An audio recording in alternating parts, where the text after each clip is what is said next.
शराब घोटाला और मनी लॉन्ड्रिंग मामलों में जिस तरह से अरविंद केजरीवाल और उनकी पार्टी बुरी तरह से उलझ चुके हैं, पश्चिम बंगाल में ममता बनर्जी और टीएमसी का भी कुछ वैसा ही हाल है।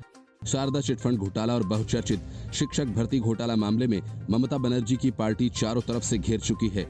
बीजेपी नेता शुभेंदु अधिकारी ने शारदा चिटफंड घोटाला मामले में मुख्यमंत्री ममता बनर्जी के खिलाफ जांच की मांग करके बंगाल के सियासी माहौल को गरमा दिया है।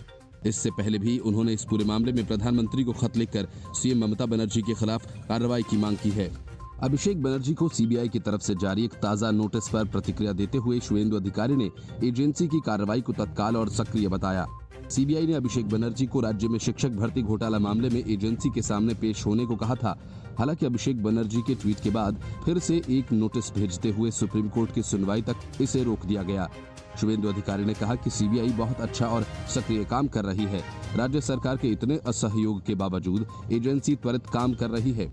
टीएमसी विधायक जीवन कृष्ण साहा ने अधिकारियों से उनके फोन छीनने की कोशिश की और सबूत नष्ट करने की कोशिश की।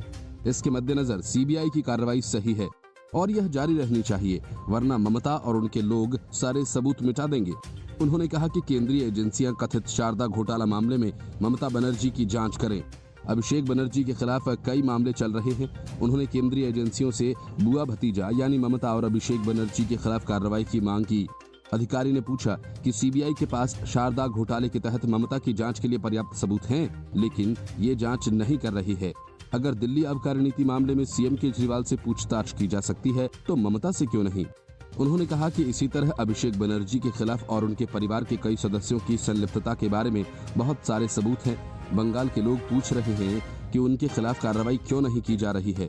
उन्होंने कहा कि वह इस मामले को लगातार उठा रहे हैं और इसे लेकर रैलियां और अभियान किए जा रहे हैं। अगर वह झूठ बोल रहे होते तो अभिषेक बनर्जी उनके खिलाफ मानहानि का मामला दायर करते। शुभेंदु अधिकारी ने अमित शाह के इस्तीफे की मांग को लेकर पश्चिम बंगाल के सीएम पर भी हमला किया और कहा कि वह भय मनोविकार के तहत ऐसा कर रही हैं। ममता बनर्जी ने अमित शाह को गुंडा और मुझे डकैत कहा। वह सिर्फ डर की वजह से इस तरह के अनैतिक बयान दे रही हैं।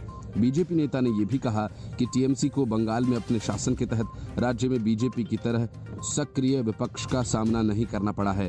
तृणमूल कांग्रेस ने अपने शासन में बीजेपी जैसा सक्रिय विपक्ष नहीं देखा। सीपीएम और कांग्रेस दोनों ही उसके साथ सेटिंग करके रखते थे और इससे पहले पश्चिम बंगाल के बहुचर्चित शिक्षक भर्ती घोटाला मामले में टीएमसी नेता अभिषेक बनर्जी को सुप्रीम कोर्ट ने 17 अप्रैल को राहत देते हुए हाई कोर्ट के आदेश पर अंतरिम रोक लगा दी थी। इसके बावजूद भी उन्हें सीबीआई ने एक और नोटिस भेजा था और पूछताछ के लिए बुलाया था। हालांकि अब एक और नोटिस भेजते हुए सुप्रीम कोर्ट की सुनवाई तक इसे रोक दिया गया है। Report news of India.